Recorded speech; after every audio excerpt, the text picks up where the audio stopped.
Welcome to the channel. Welcome back to the channel, whichever's more appropriate. Today, we're going to be jamming bigger tires on the Mercury. Let's get to work. So, the plan is to fit 33s back here. These stand about 28, maybe a little bit higher, maybe 30 inches with the chains on them. So we got quite a bit of work to do with the old Sawzall. Now, the salty Ohio roads have already got a good start for us over here. So I think we're just going to go with the flow here. Maybe cut along this seam. Cut back as much as we easily can. Alright, we got a rough Sharpie mark going. Let's get the old saw fired up. I'll spare you the sound of this awful thing. Let's go.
Okay, we landed about here. Now if you remember, I did put coil spacer, stretcher, string thingies on there. And it did give it about a little bit of a lift, 3 inches or something like that. It did give it a lift. So this is cut fenders, a little bit of lift in the rear end. This is where we sit. We still got a little problem up here, but we can figure that out.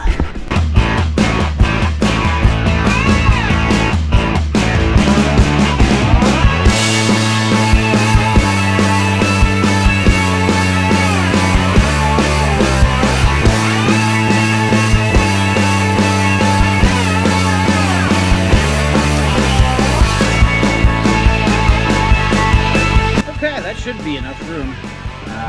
We'll see, but the door's a little bit in the way, so we'll just trim a little corner off that. Why not?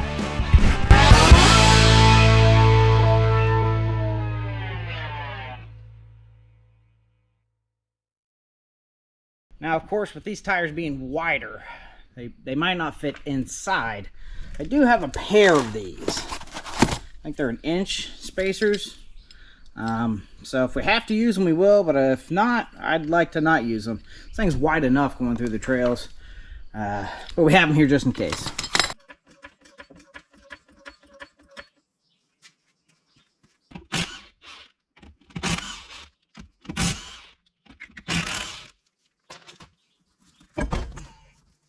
I forgot I took the rotors off this thing, and maybe I shouldn't have, because we might need that extra little bite there to get this thing in between the frame rails. I don't know, but the lift in the rear is holding up.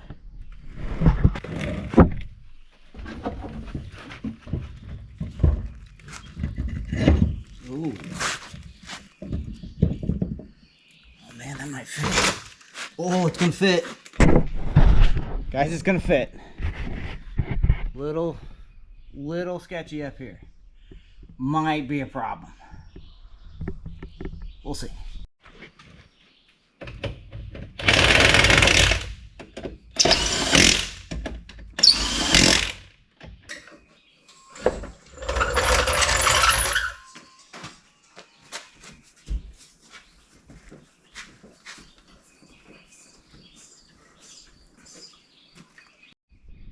Nailed it. Driver's side, far less rusty. But we also got we got the gas door in the way. Not necessarily in the way. I think we got plenty of room there. We just got to be real cautious we don't cut into that. I'd like to keep that functional for now, as long as we can. That's a better look at the gas fill, the fender.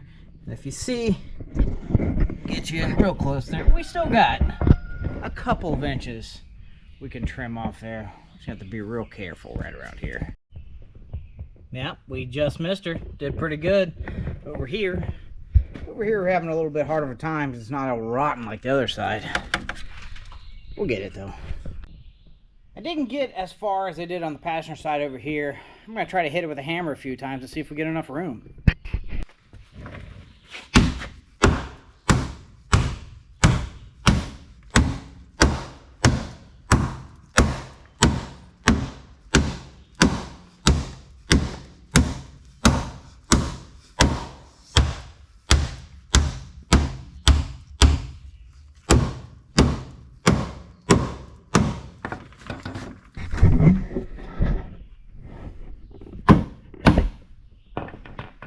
Much better. Pretty close, but I think it's going to work out fine. Looks like if anywhere it's going to rub, it's going to be all the way in here on the inside. And that's not sharp metal, so it's not going to destroy my tires, right? Should be fine. Now, the original plan was to put 31s on the front, 33s on the back, but after seeing how well that fit, I think we can do the 33s up front also. Catch you up on a few other things, though. I pressure washed it, huh? Isn't that nice? Kinda. But I did replace the one injector, and that got us all back to 8. So we were running on 7, we're back to 8. So she's going to have a little bit more power now, too. Also, the idler pulley was locked up just to shine on the outside of this belt up real nice. So I went ahead and replaced it. I got a pretty nasty squeak out of the tensioner pulley. I shoot it with a little oil and it calms down for a little while, but hopefully that's not terribly annoying in a video. Oops. Still have a little bit of problem with the starter. It comes and goes. Usually if it sits for a while, it wants to clack, clack, clack, clack, clack, clack. Sometimes you got to hit it with a hammer. But if you're using it over and over again, it seems to be fine. So hopefully it's got a few more dips and mud holes before it farts out on us. She looks pretty cool with the 33s. Looking better with more in the front. Let's get to work. Something a little loose. We fine, guys? It's probably fine. Oh, we got it on there. Pretty good. Got plenty of room here. I was a little worried about that, just these tires being wider, but plenty of room. Got a little tightness right here. We'll turn the wheels back and forth and see if we can't rub into that.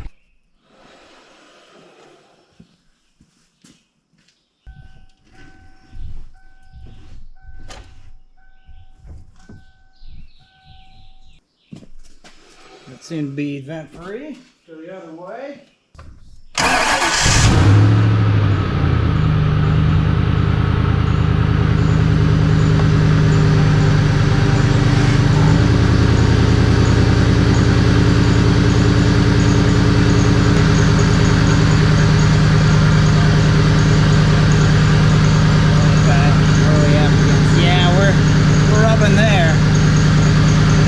Against the frame and the body mount, though. I can't really do anything about that. Okay, so this wasn't exactly the problem, but right here, that's part of the body mount and frame, and it was just too close. Maybe we should try the spacers, though. It might give us a little bit of room. I'm worried about breaking them on account of the tires having nothing in front of them. So if they catch a tree, they're just going to break everything, but I guess we're here to party, so let's get those spacers out. Got them on. Looks like we're going to have to trim these studs. They're going to may have to be kind of flush with that so they don't run into the back of the rim.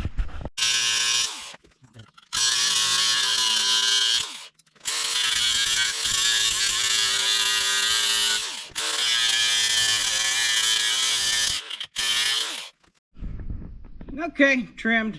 I'm sure there was a better way to do that, but that's how I did it. Go ahead and bash this little nub out of the way before we even put that tire back on.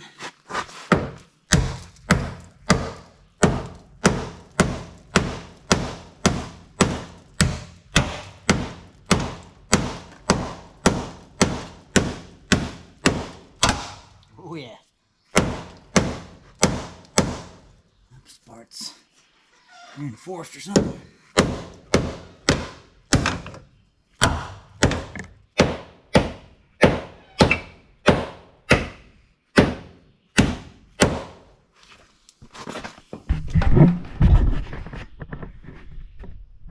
That's going to be much better. Okay, with spacers, let's turn the wheel back and forth and see what we get.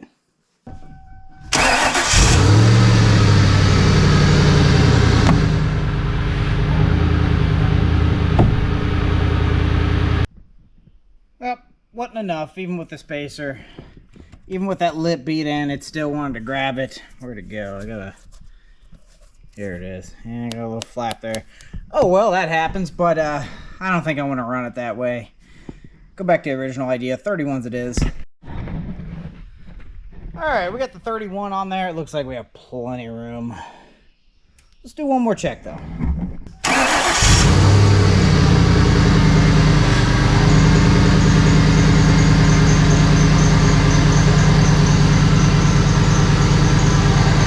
Looks like we'll clear the frame pretty good.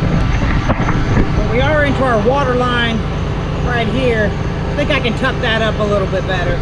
That's a beatable problem. Hopefully I didn't mess up these studs here, because now, well, that one's run all the way in. This one's run all the way in. You can see there's still a couple threads to gain there. This one too. So maybe this will come flying off on a video. Hopefully not. But all right, here's how I'm going to fix that hose problem in the way of the tire. Got a little piece of rotten old vacuum line here or something. We're going to go ahead and slice it down the long ways.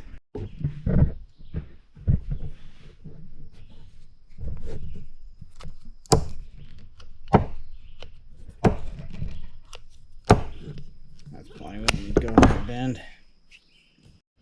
You know, now I'm thinking about it, I guess I didn't actually have to slice that thing. I'm just looking for a little bit of rub room here from the zip tie and these hoses I'm going to put on. So let's get this pinned up. Do something like this. Chain link together, right?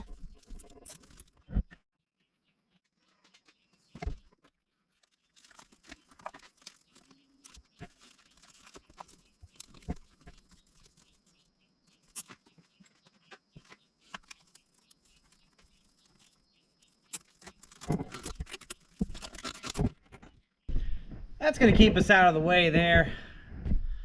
When the suspension bounces, we might get into this a bit. If the wheels turn, suspension bounce, we might get it. It's got a lot of give. It shouldn't be that big of a deal, but who knows? Maybe we'll make a mess.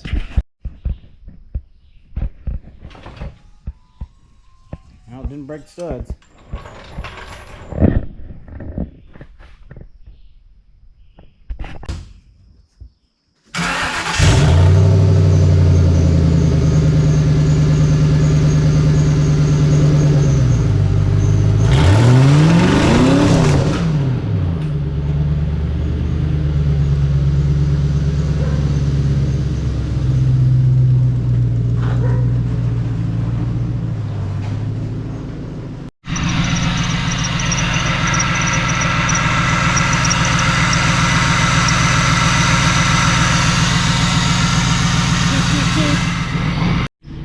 Looks pretty mean. That squeak's getting annoying, but yeah, seems like everything fits okay. Likes the tires right off. Oh boy. Oh boy.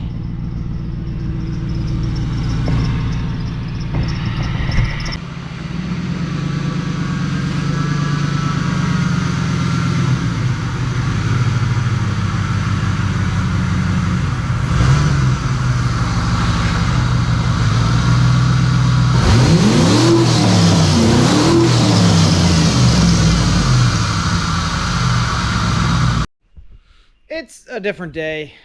I did some work without you. Let's get you caught up. I didn't get much done. Just some bad welds. Yeah. But it's in there. I don't think it's going anywhere. My pull point is going to be ahead of the weld. This is just so the frame doesn't pinch itself in like the Red Explorer did. Speaking of the Red Explorer, didn't perform too well last time. Something weird happened. Drove it down in the woods the night before, and it ran great. Never missed a beat. Started up that morning when we go four-wheeling and running bad. Running real bad. Running rich. We unplugged the mass airflow sensor. Ran a little better. That's how I ran the rest of the day. I suspect a loose ground somewhere, because when I was bashing into that mud hole in the last video, when I'd hit the ground, that's when the power would go away. So I think we got a loose ground somewhere. Now, I have been messing around with this thing over here, the black two-door. I got it narrowed down to 2 cylinders that are firing never and firing sometimes. I pulled the intake off, soaked the injectors in some seafoam, and bench tested them, and they work. And I got one cleared out pretty good. I think we're back on 5 cylinders. I did a little homemade compression test with my thumb, and it didn't feel like a lot of compression. I even went as far as pull the valve cover off, make sure the valves are going up and down. All seem to be working, but I think we just have one hosed out cylinder. But I got to get one of these heaps going to be able to pull the Mercury out when it gets into trouble. Probably going to be this one. I still need to pull the intake back off, the injectors back off. I got one injected that didn't seat quite right, and it's leaking a little fuel. So got to tear that back down, get that back together. Probably be this one. But other than that, guys, things are going pretty good. We're getting back to work a little bit more here and there, you know, and the weather cooperates. Okay, I've been editing this video and I realized there's a bit of a sound problem. I scrubbed up the microphone intake on this camera, so hopefully it's a little better now. Hopefully if you can hear me better now, I fixed the problem. But that'll about wrap it up for this video, guys. Thanks for watching. Like, comment, subscribe. I appreciate all of it, and we'll see you in the next one.